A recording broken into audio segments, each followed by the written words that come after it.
บรรดาสำนักงานองค์การกระทรวงห้องการสถาบันการศึกษาโรงเรียนห้องหมอทั่วนครหลวงจันทร์ได้มีการประดับประดาติดธงชาติธงผักและบรรดาป้ายคำขวัญต่างๆที่มีความหมายสำคัญอย่างสวยสดงดงามเพื่อคำนำหับตอนกองประชุมใหญ่ผู้แทนทั่วประเทศครั้งที่ 12 ของภาคที่เปิดขึ้นในระหว่างวันที่ 6-8 มังกร 2026 นี้เพื่อคำนำหับตอนกองประชุมใหญ่ผู้แทนทั่วประเทศครั้งที่ 12 ของพรรคประชาปฏิวัติลาวที่เปิดขึ้นในระหว่างวันที่ 6-8 มังกร 2026ในไซน์ให้วันดังกล่าวมีความหมายความสำคัญลึกซึ้งในโอกาสกองประชุมสำคัญดังกล่าวจะเห็นได้ว่าอยู่ตามสถานที่ต่างๆทั่วประเทศก็คือนครหลวงจันทร์ก็จะมีการประดับประดาเอยองหลากหลายสีสันสวยงาม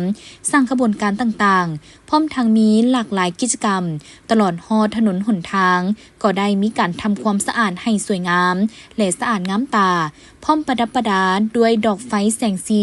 ปักธงชาติธงผักทุงทิวค้ำขวัญอยู่แคมถนนหนทางและสถานที่สำคัญต่างๆในตัวเมืองนอกเมืองสถานที่ท่องเที่ยวตลอดฮอดสวนสาธารณะที่สำคัญอื่นๆนอกนั้นภายในเมืองเขตบ้านก็ได้พร้อมกันเอาใจใส่รักษาความสะอาดโดยเฉพาะผู้ที่มีเหือนติดอยู่แคมทางยิ่งเป็นเจ้าการรักษาความสะอาดและประดับประดาปักธงชาติธงผักธงทิวอย่างสวยงามเช่นเดียวกันพร้อมนี้กำลังป้องกันชาติป้องกันความสงบก็ได้เอาใจใส่รักษาความสงบความเป็นระเบียบเรียบร้อยและทางพร้อมกันเป็นเจ้าการในการต้านและสกัดกั้นกลุ่มคนบ่ดีในสังคมเป็นอย่างดีสมเสยกอกประชุมใหญ่ผู้แทนทั่วประเทศครั้งที่ 12 ของพรรคประชาชนปฏิวัติลาวอย่างสุดใจ